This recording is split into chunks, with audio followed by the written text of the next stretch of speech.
Bismillahirrahmanirrahim. Teman-teman sekalian, di dalam Al-Quran, seorang ibu dengan ayah itu ditampilkan oleh Allah kewajiban dan sisi perawatan kepada anaknya dengan tampilan yang luar biasa. Kekhususan yang melekat pada keduanya tidak ditemukan satu dengan yang lainnya. Ibu memiliki 3 kekhususan, ayah memiliki 1 kekhususan. Apa yang melekat kepada ibu? Teman-teman sekalian, ada 3 hal yang kemarin saya sebutkan yang tidak dimiliki oleh ayah. 1, mohon izin, adalah mengandung. Ngandung dulu Pak, setelah ngandung baru disusui gitu kan, setelah lahir. Baik, mustahil ada orang belum lahir sudah disusui gitu kan. Baik, 1, mengandung. 2, melahirkan. Dan 3, menyusui. Jelas ya? Mengandung, Quran misalnya surah ke-31 ayat ke-14, Quran surah ke-46 ayat ke-15, Quran surah ke-7 ayat 189. Melahirkan dan menyusui, Quran surah kedua ayat 233. Semua melekat pada ibu, sedangkan ayah tidak mengalaminya. Hal yang melekat pada ayah dan tidak dibebankan kepada ibu, itu ditemukan 1 diantaranya. Quran surah keempat ayat 34, paling kiri sebelah atas. Apa itu? Mencari nafkah, memberikan nafkah. Ingat, bukan kerja tapi nafkah, karena nanti ada perbedaan antara nafkah dengan kerja. Ada perbedaan spesifik di sana. Seorang ibu ingin menyalurkan bakatnya, misal dia seorang dokter, misal yang hamil siapa? Perempuan. Yang melahirkan siapa? Masa yang melahirkan perempuan yang nangani laki-laki, kan?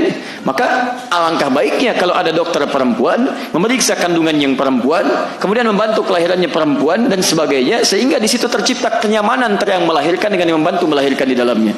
Misal ada seorang dokter perempuan, dia akan menyalurkan kemudian bakatnya, menyalurkan pengetahuannya Allah titipkan kepadanya. Tidak ada persoalan di sini sepanjang tidak mengganggu tugasnya sebagai seorang ibu di rumahnya dengan 3 fungsi dan turunan yang lainnya. Tapi persoalannya untuk nafkah tidak. Nafkah hanya pada ayah. Lihat bedanya ya, lihat perbedaannya. Apa perbedaan nafkah dengan kerja? Halo? Nah, 1 kalimatnya, yang pertama nafkah, kedua kerja, gitu kan? Yang kedua esensinya. Perhatikan sini. Kelihatannya sama-sama kerja, tapi nanti dalam hal rizki bisa berbeda. 1, nafkah. Ini agak dalam ya. Kedua, kerja. Kelihatannya ini dengan ini sama-sama bekerja, tapi lihat nilainya. Misal di rumah ada 5 orang. Ayah, kemudian ibu, misal saja, dan 3 orang anak. 3 anak. Nafkah ketika dituntut oleh Allah Subhanahu wa taala itu hanya pada ayah, suami, tidak pada istri. Dalilnya Quran surah keempat ayat 34, paling kiri sebelah atas. Ar-rijalu qawwamuna 'alan nisa bima faddalallahu ba'dahum 'ala ba'din wa bima anfaqu min amwalihim.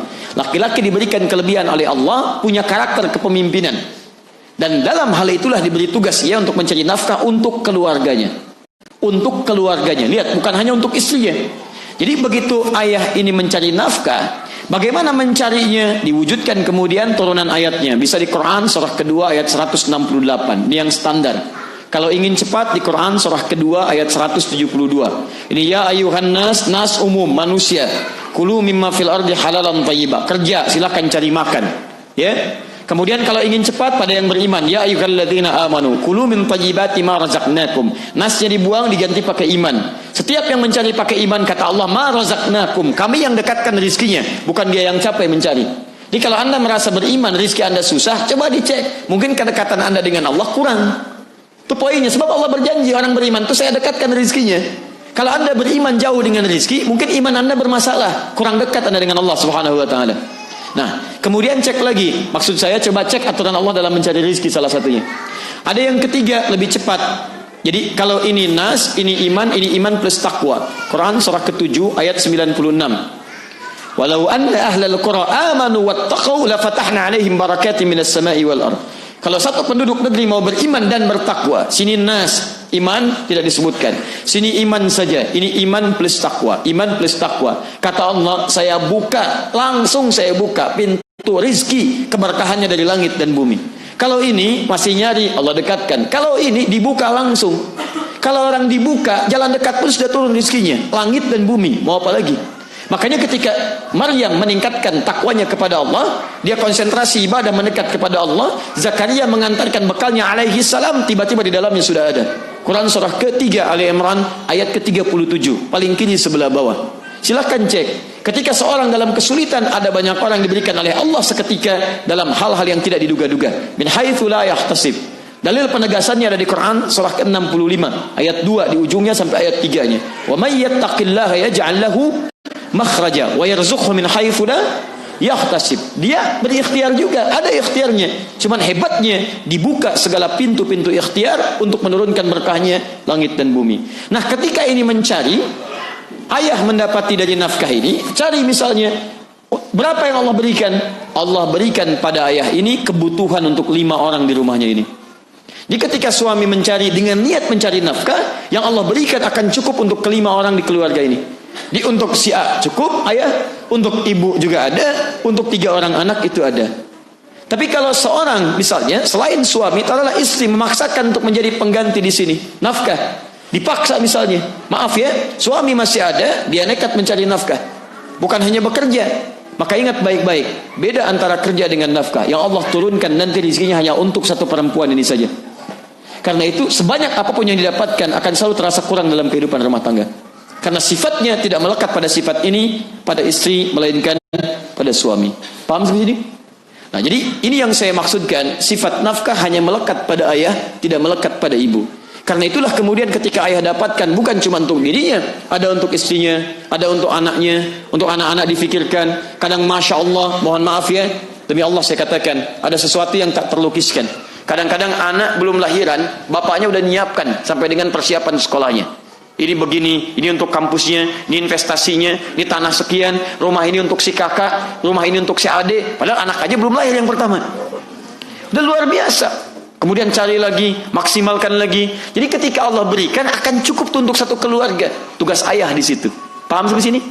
Nah, karena itulah kemudian ketika Allah menyebutkan laki-laki sekali di Quran, bukan berarti jauh lebih mulia ibu di sini, bukan. Bukan berarti tidak dihormati ayahnya, itu maksud saya. Ibu mulia dengan segala pengagungannya. Kenapa disebutkan 3 kali? Salah satu alasannya tadi, melewati 3 fase yang tidak dilakukan oleh laki-laki. Plus juga pada saat itu perempuan sering direndahkan oleh kalangan jahiliyah. Kadang-kadang nggak dianggap, tidak dianggap.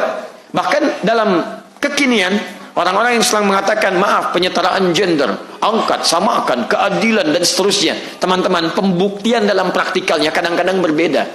Dalam kepercayaan di Yahudi itu perempuan nilainya 0 dalam ibadah kalau nggak ada laki-lakinya. Jadi kalau ke sinagog misalnya ada perempuan, tidak ada satu laki-laki, maka ibadah belum bisa dilakukan. Kecuali baru ada satu laki-laki, baru di situ kemudian bisa berlangsung ibadahnya. Dalam kepercayaan yang lain, mohon maaf, perempuan direndahkan. Jahiliyah baru lahir kemudian langsung dieksekusi, kubur hidup-hidup. Dalam satu kitab ada disebutkan perempuan itu, bahkan disebutkan Hawa alaihissalam, waliyadzubillah, na'udzubillah min dzalik, disebut jelmaan dari iblis, sekomplot dengan iblis. Kenapa? Ketika Adam kemudian diminta oleh Allah untuk menjauh dari buah larangan, Adam menjauh. Datang istrinya perempuan, terkena godaan setan, menggoda Adam. Karena digoda lewat istrinya, kemudian terkenalah makanan itu. Maka disimpulkan di kitab itu waliyadzubillah, bahwa Hawa itu penjelmaan dari iblis. Anda bisa bayangkan. Di tempat lain perempuan disebut penjelmaan dari iblis. Di tempat lain perempuan tidak bernilai. Saat suasana seperti itulah Allah mengangkat derajat perempuan untuk dihormati oleh kalangan masyarakat pada saat itu. Jadi jangan bicara dan jangan ajari orang Islam tentang keadilan dalam memperlakukan gender. Jangan ajari, karena orang Islam yang pertama kali datang dengan Quran dan Sunnahnya untuk mengangkat derajat perempuan. Orang Islam yang mengangkat ketinggiannya. Orang Islam yang kemudian menepikan pelecehan pada perempuan. Silahkan cek. Apakah syariat poligami merendahkan perempuan? Lihat dulu sejarahnya. Dulu perempuan itu mudah sekali diabaikan, dinodai, dipersunting seenaknya. Perhatikan misalnya pada zaman kekaisaran di Cina, berapa banyak perempuan jadikan selir. Ada yang satu kaisar 1000 pak selirnya. Kebayang tiap malam kemana dia hinggapnya itu kan? Dan sebagainya, ya, dan seterusnya. Itu luar biasa. Ya silahkan cek. Zaman jahiliyah enak aja, nikah sampai 9, 10, 12, 24. Datang Islam memberikan keterangan. Batasi, hormati.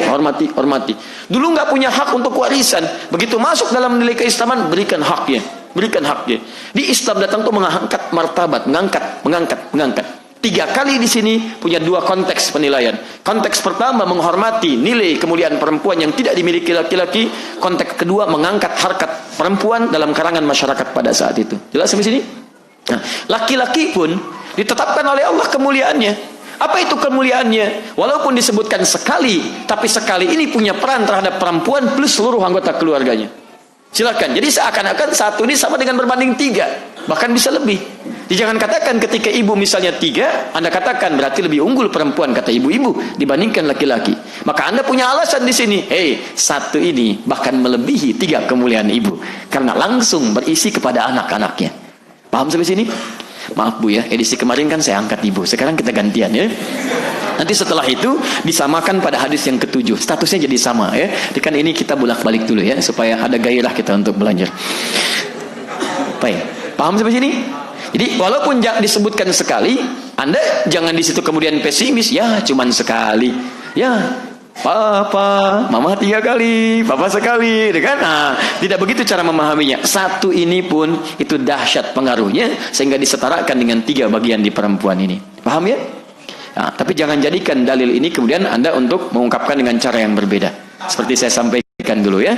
Anak pulang dari sekolah, ayo sampaikan pada ibumu. Hadis untuk berbakti kepada siapa? Ibumu. Pada siapa lagi? Ibumu. Pada siapa lagi? Ibumu. Siapa lagi? Ayahmu. Masya Allah. Ayah ada berapa? 1. Ibu ada berapa? 3. Bilang sama mama. Masya Allah.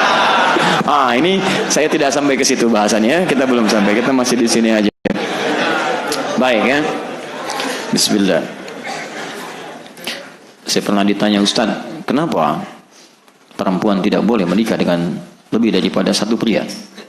Baik ya, bukan hanya persoalan binnya Pak, tapi di Quran laki-laki disebut imam.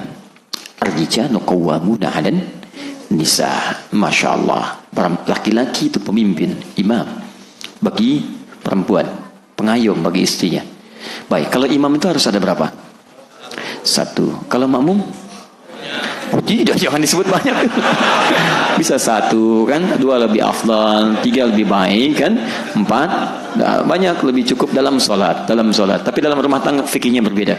Tolong jangan dipotong ya, kali video saya jangan dipotong karena pembahasan kita bukan di situ. Ya, pembahasan kita bukan di situ. Nanti lain waktu kita bahas kembali ya. Hanya itu untuk memberikan gambaran ringan saja. Jadi kembalikan bahwa kenapa di sini laki-laki disebutkan sekali ayah. Bukan sekedar tidak mengalami fase seperti perempuan tadi, tapi kemuliaannya satu bisa berbanding dan berdiri lebih daripada yang lainnya. Paham sampai sini? Maka di sini kita disentuh oleh Al-Quran. Hei kamu, yang dagingmu tumbuh dari peluh ayahmu. Hei kamu, yang suksesmu tumbuh dari keringat bapakmu, dari cangkulan tangan bapakmu, dari keringat yang mengalir dan kerontang ia dalam mencari untuk mencukupkan kebutuhanmu. Sekarang kamu telah tumbuh dewasa, punya penghasilan sendiri, bahkan dianggap sukses melebihi yang lain. Dalam keadaan demikian, masihkah engkau ingat tentang perjuangan orang tuamu itu, terkhusus ayahandamu? Karena itu teman-teman sekalian, mari kita lihat di sini uraian ayat-ayat Al-Quran yang barangkali belum dicantumkan di hadis ini karena membahas tentang hadis. Saya ingin turunkan beberapa bagian betapa Allah Subhanahu wa taala mengingatkan kita bagaimana perjuangan orang tua atau ayah mencari nafkah untuk kita semua.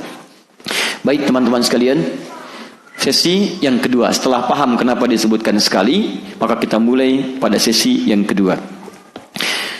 Perjuangan mencari nafkah orang tua tidak hanya sekedar untuk istrinya, bahkan untuk anak-anaknya, mendapatkan porsi pembahasan yang sangat luar biasa dalam Al-Quran. Bahkan, mohon maaf, tidak jarang porsi itu pun disandingkan dengan penekanan dari ayah untuk memberikan perhatian kepada anak-anaknya dalam masa untuk pencarian nafkah yang dimaksudkan. Saya mau masuk kepada nafkah dulu. 1. Perhatikan baik-baik. Quran sudah dituliskan surah keempat ayat 34. Turunannya Quran surah kedua ayat 168. Turunannya Quran surah kedua ayat 172. Turunannya Quran surah ke-7 ayat 96. Teori umumnya di Quran surah ke-51 ayat 22. Ini sudah sering saya bahas. Sudah? Lalu diberikan kepada anak fokus, bahkan dimulai sejak dalam kandungannya. Dimulai sejak dalam kandungan, dipersiapkan. Quran surah ketiga Ali Imran. Saya langsung contoh Imran menyiapkan Maryam. Ayat 35 sampai 37. Jadi ketika istrinya bernazar, suaminya menyiapkan untuk mewujudkan nazarnya. Kemudian saat dilahirkan, sudah menyiapkan nafkahnya. Quran surah kedua ayat 233 sampai usia 2 tahun. Saat dia menjelang baligh, bahkan yang menyiapkan pendidikan, bapaknya mencari lagi. Quran surah ke-31 ayat 13 sampai dengan ayat ke-19-nya. Sudah? Saya percepatlah. Bahkan ketika dia mau menikah pun, bapaknya juga yang masih menjadi wali baginya. Bahkan bukan sekadar wali. Siapa yang paling pusing untuk memikirkan tempatnya? Siapa yang paling pusing untuk bisa mengundang orang-orang sekitarannya? Siapa yang paling pusing untuk mendiskusikan bagaimana acara berlangsung dengan lancar? Quran surah kedua Al-Baqarah ayat 221-nya. Bahkan ketika rumah tangga bermasalah, siapa kadang-kadang yang jadi tumpuan untuk menjadi pengayom dan memberikan perlindungan dalam rumah tangganya? Quran surah keempat ayat 35. Sudah? Maksud saya, kalau Anda sedang punya masalah dengan ayah, cobalah ingat-ingat ayat-ayat ini, sehingga membuat kita sudah lebih banyak merenung dibandingkan mempersoalkannya. Pertama, mari kita lihat. Ayah diminta oleh Allah untuk mencari nafkah.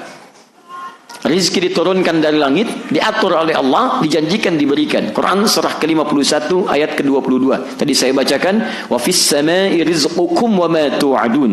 Di langit rizki kalian sudah ditetapkan, dijanjikan akan diberikan.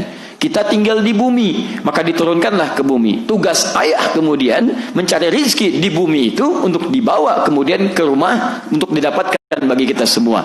Bumi itu bukan cuma sekedar Taman Permata Cikunir. Bumi bukan cuma Bekasi. Mohon maaf teman-teman, Jakarta juga bumi, Sumatera juga bumi, Papua juga bumi, Malaysia juga bumi, Amerika bumi, Afrika juga bumi. Amerika bumi, Afrika juga bumi. Anda bayangkan. Jadi orang tua itu bapak diminta cari rezeki di bumi. Kadang-kadang tinggal di Bekasi, tapi apakah maaf teman-teman, rezeki itu ada di Bekasi. Barangkali turunnya bukan di Bekasi. Tinggal di Bekasi, turunnya misalnya di Tanah Abang. Tinggal di Tanah Abang, turunnya di tanah orang. Ada yang di Sumatera. Ya. Tinggalnya di Bekasi, rezekinya di Papua, teman-teman sekalian. Yang di Bekasi saja, maaf, tinggal di kota, rezeki di kabupaten. Apa dari kota ke kabupaten begitu mudah? Kadang-kadang hujan, kadang-kadang belum ada perangkatnya, kadang-kadang bergelut dengan debunya. Itu baru yang dekat, apalagi yang jauh. Jadi kalau Anda punya masalah dengan bapak, mau kemudian marah, Anda mikir dulu. Anda tumbuh seperti ini, dari mana asalnya? Anda kuat begini, dari mana asalnya? Apa jangan dikira bapak datang bawa uang saja? Bagaimana perjuangannya dalam mewujudkan uang itu bisa didapatkan? Paham sampai sini? Jadi Anda aja mau ke taklim dapatkan hujan, perjuangan demikian. Lain kali saat Anda berangkat kemudian hujan, coba pikir-pikir bagaimana ayah kita mencari dalam suasana seperti itu. Itu poin pertamanya. Baik, apakah kemudian langsung dapat? Tidak, karena ada aturan. Kata Allah yang dicari hanya yang halal saja. Quran surah kedua ayat 168. Ya ayuhan nasu kulu mimma fil ardi halalan thayyibah. Apa dikira mencari rezeki yang halal itu mudah? Belum tentu. Banyak tantangannya, banyak godaannya. Kadang-kadang berseliweran dengan tantangan. Ada yang ingin menyungkurkan, ada yang ingin menyingkirkan. Anda mau kerja, peluangnya berhadapan dengan berapa orang? Seperti Anda punya peluang untuk mencium Hajar Aswad. Apa cuma Anda aja yang nyium? Tidak. Kanan kiri banyak orang yang mau nyium. Kadang-kadang bagaimana cara menciumnya? Tidak mudah perjuangannya. Ada yang dorong, menyingkirkan, menyungkurkan, nabrak macam-macam. Dan kebanggaannya luar biasa ketika mendapatkan itu. Masya Allah, cerita sana, cerita sini. Perjuangannya seperti itu. Tawaf berputar 7 kali. 7 kali. 7 hari dalam sepekan. Anda berputar sambil berzikir, sambil memohon. Dan dibatasi. Gak boleh yang haram ya. Harus yang halal, harus yang halal, harus yang halal. Bahkan diancam. Ketika seorang orang tua bawa nafkah ke rumah dengan yang haram, maka yang haram itu akan masuk ke dalam perut setiap anggota keluarganya, bukan cuma menjadi benih-benih neraka, tapi akan menutup segala pintu-pintu pengabulan doa. Ingat baik-baik, karena Nabi pernah mengisahkan seorang lelaki, thumma dzakara rajulan, Nabi mengisahkan seorang lelaki, yutilus safara, menempuh perjalanan cukup panjang, asy'atha aghbara, sampai tampilannya begitu dekil dan kumal, yamuddu yadayhi ila sama, mengangkat tangannya ke langit fayaqulu ya Rabb, ya Rabb. Dia menyebut al-asmaul husna dalam doanya. Seharusnya 3 kali lebih cepat dikabulkan dari orang biasa. Karena doa di perjalanan panjang cepat dikabulkan. Doa mengangkat tangan cepat dikabulkan. Doa menyebut al-asmaul husna diawali dengan itu cepat dikabulkan dari yang biasa. Dia melakukan ketiganya, kata Nabi, anna yustajabu lidzalik, tidak akan dijawab doanya. Bagaimana bisa dijawab? Mustahil, mustahil. Kenapa? Mat'amu haramun, makanannya haram. Mashrabu haramun, minumannya haram. Malbasu haramun, pakaiannya haram. Wa ghudhiya biharamin, dan dia diberi makan dengan cara yang haram. Nih, teman-teman. Apa ini? Kelas. Kalau saya buka, bisa saya masukkan spidol? Bisa. Uang saya masukkan, spidol, koin emas. Tapi kalau begini, apa yang mau saya masukkan? Begitu saya masukkan, ini mental. Itu masalahnya. Jadi kalau orang makan yang haram, itu nutup tuh. Pintu-pintu kebaikan tertutup. Makanya yang pertama kali terjadi, kemalasan dalam hal yang baik. Quran surah ke-6 ayat 25. Wa fi adhanihim waqra. Di telinganya ada sumbatan. Ingat tadi, baik lawannya jelek. Kalau sudah ketutup, yang jeleknya yang muncul. Jadi dengar yang baik gak bisa. Kurang apa lagi? Ini rumah dia, ini masjid. Speaker masjid ke sini ke dia. Ya, tapi adzan gak kedengaran. La ilaha illallah gak nyambung pada diri dia. Tapi konser musik mudah aja datang. Bahkan beli itu. Anda bayangkan tiket 6 juta dibeli, berangkat lagi. Berkilo-kilo dia tempuh jalan. Jauh-jauh hari sudah sold out. Tiket taklim gratis. Ada snacknya. Ustaz datang sendiri, nerangin sendiri, tulis sendiri, ngapus sendiri, direkam. Masya Allah, belum mau datang juga. Ini persoalannya di mana? Kembali, mungkin cek. Kalau di keluarga ada kemalasan dalam ibadah, coba cek antum kerjanya apa sih? Kerjanya apa? Kan ada batasan. Yang haram jangan dibawa. Ketika dibawa yang haram ke rumah, itu dia. Wa fi adanihim waqra. Di telinganya sumbatan, matanya ada pandangannya terhalang di situ. Wa ala absarihim ghishawa. Itu yang repot. Paham ya? Jadi jangan dikira kemudian Anda enak aja dapat biaya, dapat SPP, tinggal telepon Pak kirim Pak gini. Begitu mencari, Allahu Akbar. Ada masa-masa ketika telepon orang tua itu menangis di malam hari untuk mendapatkan rezeki bagi anak yang meminta ya pada hari-hari yang dijanjikan. Tapi ketika berapa jam belum terpenuhi, silakan. Kadang ini dijual, itu dijual dan sebagainya. Ditolong ingat-ingat kalau sedang punya masalah dengan ayah, Anda mikir dulu kalau mau marah. Mikir dulu, demi Allah saya katakan, coba mikir dulu. Karena kalau ayah sudah tidak ada, Anda baru tahu betapa sayangnya ayah Anda kepada Anda. Paham ya? Baik. Belum selesai. Kapan itu dikerjakan? Ternyata bukan saat kita dewasa saja. Sejak dalam kandungan sudah dicarikan. Begitu dilahirkan, Quran langsung perintahkan. Begitu anak dilahirkan, kata Quran, wal walidatu yurdi'na auladahunna. Hei suami, jangan kau sibukkan istrimu untuk bisa memberikan apapun untuk anaknya kecuali ASI saja. ASI, jaga emosinya. Dalam ketika lahiran, itu suami diminta untuk menjaga istri supaya stabil emosinya. Dan tidak memberikan beban yang banyak kepada istri supaya fokus memberikan ASI. Sebab kalau suasana emosi lancar, tenang, enak, ASInya kualitasnya bagus. Ketika dibebani, ASI kualitas kurang bagus di situ. Kata Quran, fokuskan istri yang baru melahirkan untuk memberikan ASI saja. Apa tugas suami? Wa 'alal mauludi lahu rizquhunna wa kiswatuhunna. Baru lahir, langsung kata Quran, tugas kamu untuk mencari rizki yang telah Allah tetapkan dan cari pakaian-pakaian terbaik untuk meliputi itu, istri dan anak-anak. Baru lahir sudah spesifik. Baru naik dituntut oleh Allah, siapkan untuk pendidikannya. Kalau perlu sebelum sekolah kamu harus punya waktu untuk mendidik dia. Quran surah 31 ayat 13 sampai dengan ayat ke-19-nya. Baca surat Luqman. Luqman itu laki-laki perempuan? Halo? Laki-laki. Luqman laki-laki, bukan perempuan. Luqman sekali lagi, Luqman laki-laki, bukan perempuan. Tahukah Anda ketika turun surah Luqman, apa ayat yang paling penting di situ? Dialog Luqman dengan anaknya, bapak dengan anak. Apa dialognya? Diminta pendidikan tauhid. Ya bunayya la tusyrik billah. Diminta pendidikan ibadah salat. Ya bunayya aqimis salah. Diminta bakti kepada kedua orang tua. Wasainal insana biwalidayhi hamalatu ummu, dan seterusnya ayat. Diminta kemudian untuk berjalan dengan baik. Wala tamshi fil ardi maraha. Itu pendidikan akhlak. Siapa yang memberikan pendidikan? Bapaknya. Belum mengantarkan, disiapkan. Cari Anda sekolah-sekolah yang mendidik anak Anda dekat dengan Allah Subhanahu wa taala. Jangan cuma pintar. Makanya Luqman berdialog. Cara berdialognya bagaimana? Menyiapkan tempat. Dari mana taunya? Tafsirkan dengan Ali Imran ayat 35 sampai dengan 37-nya. Ibunya bernazar Maryam supaya soleh. Yang menyiapkan perangkat solehnya siapa? Bapaknya. Bapak yang bikin mihrab, bapak yang carikan Nabi Zakaria. Ibunya menyiapkan anak, bapaknya memberikan rizki. Yuk siapkan sekolah terbaik, dekat dengan Allah. Siapkan sekolah terbaik, ada bakti pada orang tua. Siapkan sekolah terbaik, ada akhlak di dalamnya. Bukan cuma pintar. Siapa yang menyiapkan? Salah satunya bapak. Itu kenal Nabi Ibrahim. Ayo, di mana kenalnya? Luar biasa. Siapa yang disebutkan di Quran berdialog dengan anaknya Ismail? Nabi Ibrahim. Buka Quran surah 37 ayat 102 sampai 109. Bapaknya bermimpi. Mimpinya melihat apa? Anni azbahuka, saya sembelih kamu. Fanzur madza tara. Dialog bapak dengan anak. Silahkan cek. Nabi Yusuf dialog dengan siapa? Ibu atau bapaknya? Bapaknya.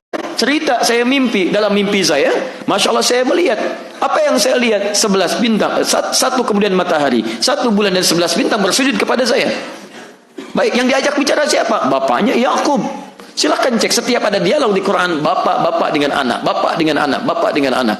Di teman-teman, kalau mau marah, coba pikirkan dulu. Ada perencanaan saat Anda, ataupun saya, ataupun kita dari sejak kecil, yang mungkin direncanakan oleh orang tua kita, khususnya ayah untuk kepentingan anak-anak kita. Dan hebatnya, disebut dengan qawam. Dalam nafkah itu ada qawam, insting untuk melindungi. Silahkan cek, ibu menyayangi, bapak melindungi. Ketika anak mau celaka, siapa yang paling refleks pertama itu untuk mencegahnya? Bapak.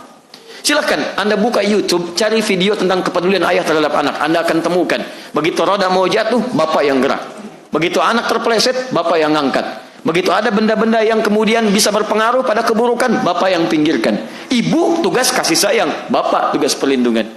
Lu pada saat itu kemudian tega Anda meninggalkan ayah Anda dan meninggalkannya di panti jompo. Anda siapa? Bapak Anda merawat Anda. Kenapa setelah dewasa diberi peluang untuk berbakti dan membalasnya, Anda tinggalkan begitu saja? Anda siapa? Maka dari itu teman-teman sekalian, mari kita merubah cara berpikir kita. Kata Nabi, birra abak. Bapakmu sayangi. Bapakmu punya perencanaan. Bapakmu yang mencari nafkah. Bapakmu yang menggandeng engkau. Bapakmu yang melindungi. Saat engkau dijahili teman-teman, bapakmu yang tampil. Dia datang. Dia datang untuk melindungi. Dan Anda di situ berlindung di baliknya. Begitu luar biasa Anda mendapatkan kasih sayangnya. Dan di mana kita selama ini? Maka itu yang mau ditampilkan. Oleh karena itu, bukan cuma kita, tapi ibumu yang 3 kali disebutkan dirawat oleh bapakmu. Kakakmu dirawat oleh bapakmu. Adikmu dirawat oleh bapakmu. Dan kamu dirawat oleh bapakmu. Dan bagaimana perlakuan kau kepada ayahandamu ketika kau memiliki sesuatu untuk berbagi dengannya. Itu poin yang paling penting. Dan terakhir, jika kita seorang bapak tidak mendapatkan bakti maksimal dari anak, kita banyak menuntut, tapi tidak mendapatkannya. Apa yang salah? Boleh jadi kita tidak harus banyak menuntut anak. Mungkin maksimal perhatian kita sebagai bapak tidak maksimal kepada anak. Itu poinnya. Jadi ada 2 sisi di Quran, Pak. Teman-teman, ada 2 sisi. Sisi pertama, anak dituntut berbakti kepada bapak. Sisi kedua, bapak dituntut berinvestasi untuk melahirkan anak yang berbakti pada orang tua. Itu poinnya.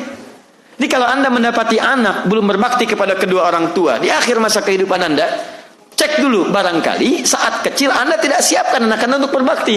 Anda hanya siapkan dia jadi orang hebat, jadi pemimpin, jadi bos, jadi direktur, jadi mudir, jadi macam-macam. Tapi Anda nggak siapkan dia jadi anak berbakti kepada Anda di kemudian hari. Itu masalahnya. Saya kasih contoh begini. Kenal Nabi Ibrahim? Ayo kenal lagi. Luar biasa. Nabi Ibrahim menikah dengan Sayyidah Sarah. Kemudian menikah dengan Sayyidah Hajar. Ya. Setelah itu dari Sayyidah Hajar melahirkan anak Ismail alaihissalam. Lahir di mana? Lahir di mana? Kanaan. Tahu Kanaan? Lampu merah, sono dikit. Ya? Pakai pesawat naik nyampe ke Palestina. Di Palestina lahirnya. Kemudian setelah lahir diminta untuk ditinggalkan di satu tempat. Ya, Quran surah ke-14 ayat 37. Biwadin ghairi dhi zar'in 'inda baitikal muharram. Tinggalkan satu tempat yang gersang, tandus tapi di sisi rumah Allah. Baik, singkatnya di Mekah. Mekah itu tandus saat itu belum ditemukan air dan seterusnya. Tumbuhan tidak tumbuh. Teman-teman fokus baik-baik. Ibrahim kemudian berumah tangga, lahir Ismail, lahir di Palestina. Singkatnya begitu. Tapi kemudian mesti dipisahkan sampai ke Mekah. Jarak Palestina ke Mekah berapa lama? Ya, kalau dulu belum ada pesawat ya. Saya ilustrasikan kalau pakai bis saja kurang lebih sehari 2 malam, kurang lebih. Ya, coba ilustrasikan kalau Anda jalan kaki dari Palestina ke Mekah. Saya ini Palestina, Palestine, ke Mekah. Jalan kaki berapa lama? Yuk kita ilustrasikan. Ini Ibrahim alaihissalam, ini Ismail dan ibundanya alaihissalam. Fokus ini. Lihat baik-baik. Ibrahim Nabi bukan? Alaihissalam Nabi. Rasul bukan? Rasul. Baik. Apa gelarnya? Khalilullah, gelar pertama. Ya, wattakhadallahu Ibrahim khalila. Allah menjadikan Ibrahim sebagai khalil yang sangat dekat dengan Allah. Sangat dekat dengan Allah. Baik, Abul Anbiya, bapaknya para nabi. Karena dari keturunan yang kelak kemudian banyak yang menjadi nabi. Bapaknya para nabi. Dijamin surga tidak? Dijamin surga, Masya Allah, dijamin surga. Dah, sampai sini dulu. Ibrahim suami bukan? Suami dari istrinya. Kemudian ayah bukan? Ayah. Saya tuliskan, Ibrahim juga seorang ayah. Karena Ibrahim sebagai seorang ayah punya tugas untuk mencari nafkah tidak? Punya tugas untuk mencari nafkah. Berarti dari ayah ini beliau punya tugas untuk mencari nafkah untuk keluarganya. Baik, sekarang fokus ini. Ibrahim seorang rasul, punya tugas dakwah tidak? Punya. Bahkan dalam dakwahnya banyak sekali tantangan dihadapi. Bukan cuma celaan, ada pembakaran, ada pengusiran dan sebagainya. Berarti punya tugas risalah dakwah. Baik. Sekarang perhatikan baik-baik. Dengan segala gelar yang melekat kepada beliau ini, segala keutamaannya, Rasul, Nabi, sangat dekat dengan Allah, Bapa para Nabi, dijamin masuk surga. Tapi semua itu tidak menjadikan beliau harus kemudian mendapat diskon tugas dari Allah dari dua prestise ini. Sebagai seorang ayah dan Rasul, Anda Rasul, Anda tetap berdakwah. Anda ayah, Anda mencari nafkah dan perhatian kepada anak Anda. Bukankah nafkah di luar dibawa untuk diberikan kepada harta terbesar di rumah? Silakan cek. Tujuan Anda mencari nafkah, harta di luar kan supaya dibawa untuk harta di dalam kan? Itu yang paling pentingnya. Perhatikan baik-baik. Ibrahim untuk menunaikan misi ini nggak perlu disebutkan, banyak kisahnya. Tapi yang jarang diungkap, untuk menunaikan misi sebagai ayah ini, Masya Allah, masih bisa punya waktu luang untuk nengok anaknya di Mekah. Jalan, nyebrang. Dalam dakwahnya nyebrang, risalah, nengok anaknya nyebrang. Makanya dalam bahasa Aramaik disebut dengan Ibrahim. Ya, dari kata Ibrahim, Abraham. Ya, salah satu maknanya sang penyeberang, karena suka menyeberang, lewat dakwah, tengok, berikan kasih sayang. Tapi dalam bahasa Arab tempo dulu disebutkan juga, itu terambil di Aramaik salah satunya dari makna Abun Rahim. Abun Rahim, bapak yang sangat penyayang, yang dengan kasih sayangnya dia menembus segala medan untuk bisa memberikan kasih pada anaknya. Anda bisa bayangkan, bapak ini Nabi, Rasul, dekat dengan Allah, Abul Anbiya, dijamin masuk surga. Di balik segala kesibukannya dalam dakwah dan nafkah, masih sempat menengok anaknya dalam perkembangannya di Mekah, yang gak ada pesawat, gak ada bis saat itu, gak ada motor, jalan, tengok, diberikan perhatian. Apa yang terjadi? Begitu perhatian diberikan dengan maksimal, maka ada feedback dari anak.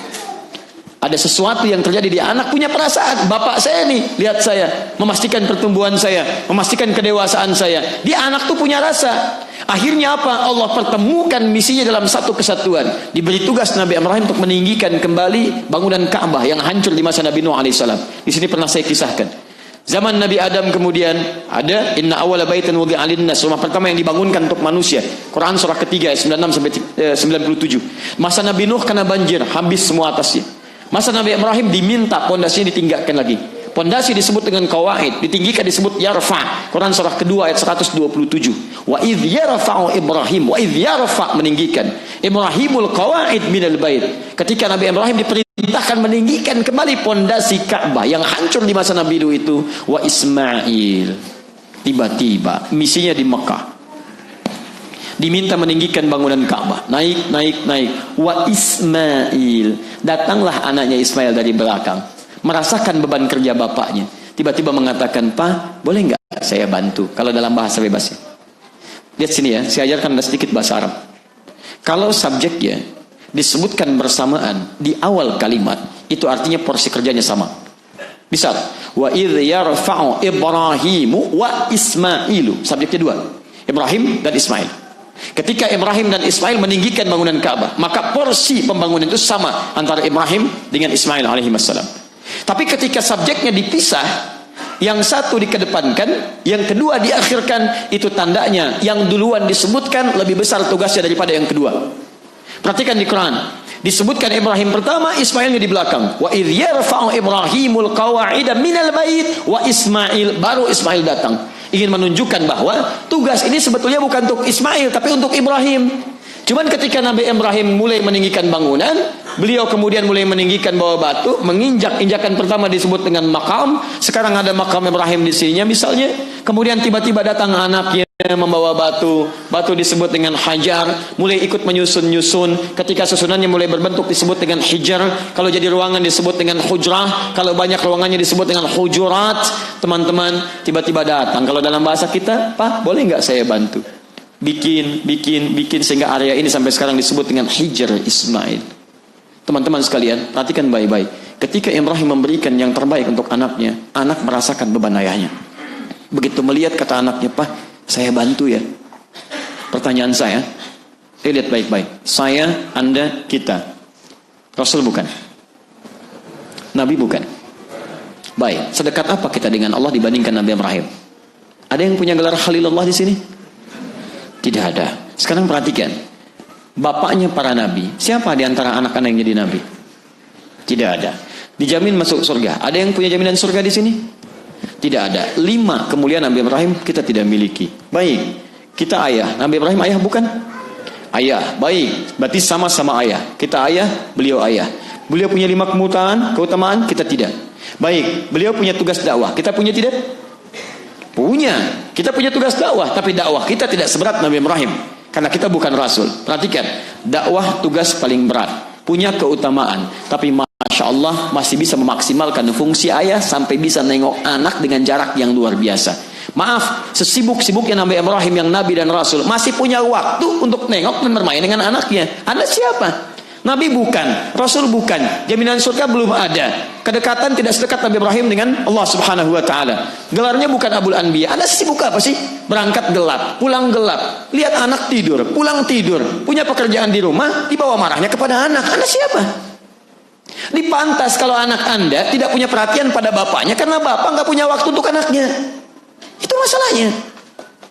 Jadi kalau anak Anda tidak menghormati Anda di rumah dan mencari perhatian di luar rumah, Anda istighfar dulu. Mungkin ada yang salah dulu pada Anda, tidak memberikan maksimal pada anak Anda. Itu poinnya.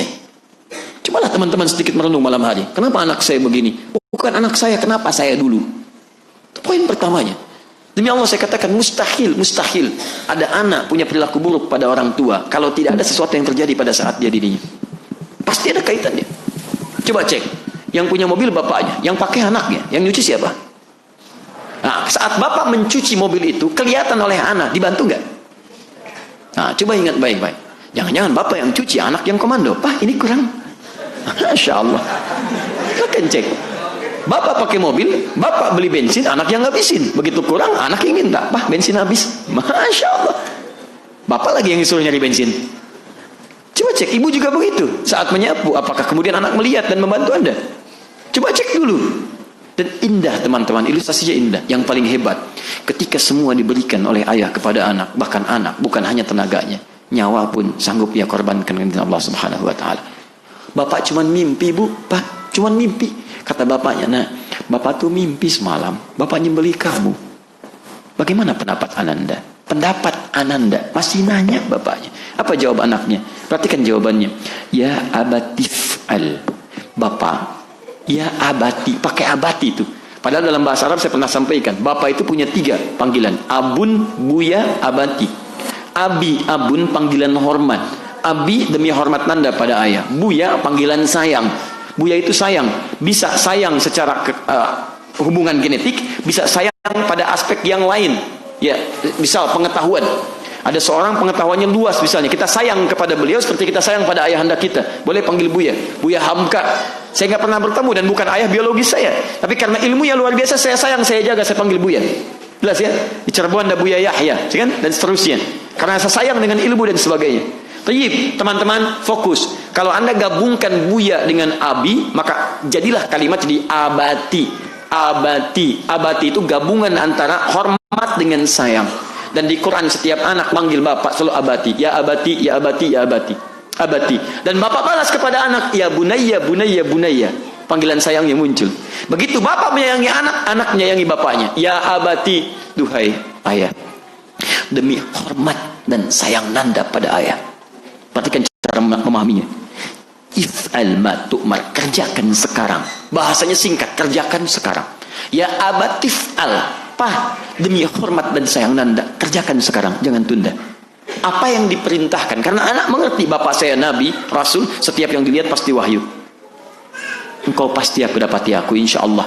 Satajiduni insya Allah. Satajidu meyakinkan, insya Allah menyerahkan pada Allah. Lihat, papa pasti mendapati aku sekuatnya aku mampu dengan izin Allah. Tawakal pada Allah. Saya sabar. Apa cukup sampai situ? Belum selesai kisahnya teman-teman. Tahukah anda saat disembelih? Coba buka kitab namanya Al-Akhlaq lil Banin karya Ustaz Umar Ahmad Maraja. Jadi yang kedua, halaman 19 sampai halaman 25. Anda cek di situ. Itu saat bagian penyembelihan. Apa anda pikir terjadi begitu saja? Tidak. Kisahnya tidak sampai situ. Begitu mau disembelihkan beliau diikat. Ada kisah menyebutkan ikatannya longgar, tidak terlampau kuat, masih agak bergerak. Kata Ismail alaihissalam, saking inginnya tugas ayahnya sempurna, duhai ayah, ya abadi, mohon kencangkan ikatan ini supaya tidak nampak aku bergerak. Aku khawatir ketika akan disembelih, tiba-tiba melihat gerakanku, ayah merasa iba dan tidak jadi menyembelihku. Tidak sempurna tugas. Kedua, melihat pisaunya. Ya abadi, duhai ayah, mohon tajamkan pisau itu supaya saat disembelih bisa mempercepat kematianku dan tidak meninggalkan sakit yang bisa menyebabkan kau tidak jadi menyembelihku. Tiga, ya abadi, duhai ayah, mohon pisahkan gamis terluarku yang berwarna putih ini dan lipatkan dengan lipatan terbaik, dan mohon berikan kepada ibunda tercinta sebagai hadiah dari satu-satunya putra yang sangat mencintainya. Dalam keadaan di akhir yang ia fikirkan, akhir kehidupannya, masih mencoba memberikan bakti pada bapak dan ibunya. Anda bisa bayangkan, akhir dalam kehidupannya dia merasa akan merenggang nyawa. Yang difikirkan bukan nyawanya, yang dia fikirkan bagaimana bisa sempurna bakti saya pada bapak dan ibu saya. Pertanyaan saya, perhatikan baik-baik. Dalam kondisi demikian, jangankan nyawa, apakah tenaga sanggup dibagi anak-anak kita dengan orang tuanya pada saat ini? Jangan ngetes yang tinggi-tinggi dulu lah, tes yang kecil-kecil. Yang tinggi agak susah.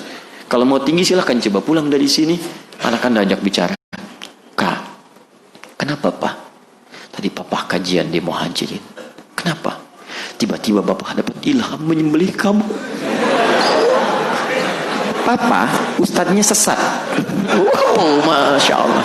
Kenapa hadir saya? Luar biasa. Bayangkan. Jadi teman-teman silahkan cek apa-apa yang terjadi saat ini. Bapak dirawat di rumah sakit dulu waktu kecil, bisa bertukar nyawa. Tukar nyawa. Dalam pengertian tanda petik ya. Tanda petik maksud saya, dok, cobalah apa yang terbaik. Ya Allah, saya mohon ya Allah. Kalau memang kau berikan kesempatan hidup, gak apa-apa saya saja yang diambil ya Allah. Anak saya berikan kesempatan. Tukar. Mau diberikan. Yang terbaik cari sana sini. Balik teman-teman sekalian. Usia ayah anda 107 tahun. Anda 37 tahun. Ayah anda sudah pasang infus, sudah sekarat macam-macam dan sebagainya. Berani nggak mengungkapkan kalimat itu? Ya Allah, ayah saya ya Allah, saya saja yang diambil ya Allah. Hampir mustahil. Kalau memang itu yang terbaik menurutmu ya Allah, nggak apa-apa. Masya Allah. Siapa? Apa maksimal kita yang bisa berikan dalam kehidupan? Jelas ya? Jadi ini yang bisa saya sampaikan dalam kesempatan ini. Penyebutan sekali bukan ingin mengecilkan peran ayah, tapi ingin menegaskan dari sekali ini banyak turunan fungsi yang luar biasa. Yang kedua, yang dituntut bukan perbandingan antara ayah dengan ibu. Gak akan selesai perbandingan itu. Yang dituntut adalah maksimal kita berbakti kepada ayah dan ibu. Seperti apa kita bisa berikan dalam kehidupan harian kita. Ketiga, kalau ada hal-hal yang kurang menyenangkan dalam bakti kita, maka ingat-ingat turunan fungsi dalam kehidupan. Dan yang keempat, yang terakhir teman-teman sekalian, jika ada hal yang kita inginkan belum maksimal kita dapatkan dari bakti anak, maka rajin-rajinlah beristighfar kepada Allah. Barangkali saat dulu itulah belum maksimal perhatian kita kepada anak-anak kita. Semoga Allah mengampuni kita semua. Saya mohon izin memberikan masukan. Saya mohon bagi setiap anak, jika masih ada orang tuanya dalam pembahasan malam ini ayah, maka saya mohon pada setiap anak, maksimalkanlah bakti pada ayah anda. Karena saat satu atau keduanya sudah tidak ada, maka anda tidak akan memiliki kesempatan yang maksimal lagi untuk menggandengnya. Saya punya ayah dan wafat saat saya masuk tingkatan tsanawiyah. Hanya 2 pekan saya masuk pesantren, kemudian beliau wafat. Anda tahu, Saat saya dititipkan oleh Allah sesuatu untuk bisa berbagi dan punya keinginan untuk bisa menggandeng keduanya di tanah suci, tahu yang terjadi? Tangan kanan kami hanya mampu menggandeng ibu saya, dan yang kiri seakan-akan tidak ada yang tergandeng pada saat itu. Maka saya katakan pada Anda, jika ayah Anda masih hidup, ibu Anda masih hidup, gandenglah dengan kedua tangan Anda, setidaknya sapa dengan lisan Anda, karena saat tidak ada kesempatan itu tidak akan pernah berulang. 2, pada para ayah, saya wasiatkan kepada Anda semua dengan pesan yang kuat. Dunia itu kecil, teman-teman. Setiap orang berusaha untuk mendapatkan kebahagiaan, tapi kebahagiaan hakiki bagi setiap orang tua adalah ketika ia berinvestasi untuk akhlak dan bakti anak-anaknya. Kalau cuma cari dunia, Anda kalah bersaing, karena yang tidak beriman pun mengejar dunianya. Maka ayah-ayah beriman, dia akan berinvestasi dengan tenaga, waktu, pikiran, ilmu dan segalanya, agar anaknya bisa memberikan yang terbaik untuk kedua orang tuanya kelak. Minimal kalau bukan di dunia, siapkanlah mereka untuk memberikan mahkota bagi Anda di akhirat nanti. Masa dari satu anak tidak hafal Quran, dititipkan 2 anak belum hafal Quran, 3 anak belum hafal Quran, Anda butuh berapa anak lagi untuk mewujudkan semua itu?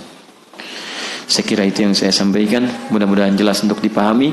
Saya sedang menunaikan tugas sebagai seorang da'i, berdakwah kepada Anda dengan izin Allah, maka mohon berikan saya kesempatan menjadi seorang ayah untuk bisa memberikan kasih sayang kepada anak-anak saya. Mohon izin teman-teman sekalian, terima kasih. Anak saya sudah menunggu di depan pintu. Dia ingin bermain kuda-kudaan, dia ingin bermain bola-bolaan, dia ingin bermain segalanya, dan selalu yang dia tunggu bukan seorang ustaz. Saya tidak pernah pulang ke rumah dan anak saya memanggil ustaz, tidak. Tapi yang dia cari adalah ayahnya. Buya, ayah, abi, dan seterusnya. Subhanakallahumma wa bihamdika asyhadu an la ilaha illa anta astaghfiruka wa atubu ilaik. Wa akhiru da'wana alhamdulillahi rabbil alamin. Al-'afwu minkum. Assalamualaikum warahmatullahi wabarakatuh.